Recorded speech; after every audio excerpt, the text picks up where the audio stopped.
எல்லாருக்கும் வணக்கம். இன்னைக்கு சூப்பரான ஒரு துவையல் ரெசிபி தான் பார்க்க போகிறோம். பொட்டுக்கடலை பயன்படுத்தி அதை எப்படி செய்கிறதுன்னு பார்க்கலாம். அதுக்கு முன்னாடி பொட்டுக்கடலை என்னென்ன சத்துக்கள் இருக்குங்கிறதையும் லைட்டாக பார்த்துக்கலாம். பொட்டுக்கடலையில் நிறைய மேங்கனீஸ், போலேட், பாஸ்பரஸ், அப்புறம் காப்பர் போன்ற சத்துக்கள் நிறையவே இருக்குன்னு சொல்கிறாங்க. இதை ரெகுலராக எடுத்துகிட்டு வந்தானா இதய நோயிலேருந்து நம்மளை பாதுகாக்கும் அப்படின்னு கூட சொல்கிறாங்க. ஹேர் ஃபால் இருக்கிறவங்க ரெகுலராக இதை எடுத்துட்டா ஹேர் ஃபால் கம்மியாகும். அல்சர் ப்ராப்ளம் இருக்கிறவங்களும் கூட சரியான நேரத்துக்கு சாப்பிட முடியல அப்படிங்கிற டைமிங்கில் இந்த மாதிரியான பொட்டுக்கடலை ஒரு கைப்பிடி எடுத்து நீங்கள் சாப்பிட்டுக்கிட்டீங்க அப்படின்னா கூட உங்களுக்கு அல்சர் பெயின் வராமல் இருக்கும். அல்சர் பிரச்சனையும் ஆக்காது.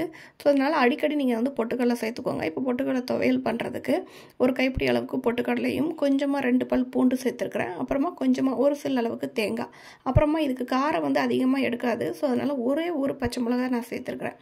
அவ்வளோதாங்க. அதுக்கப்புறமா தேவையான அளவு உப்பு மட்டும் சேர்த்துட்டு அரைச்சி எடுத்துக்கோங்க. நீங்கள் எங்கேயாவது வெளியூர் போகிறீங்க அந்த மாதிரி சமயங்களில் இதை நீங்கள் பவுடர் தண்ணி மட்டும் சேர்க்காமல் அப்படியே கூட பவுடராக கூட நீங்கள் எடுத்துகிட்டு போகலாம். சாப்பிட்ற டைமுக்கு நீங்கள் அதை மிக்ஸ் பண்ணிங்கன்னா சீக்கிரமாக கெட்டு போகாமல் கூட இருக்கும்.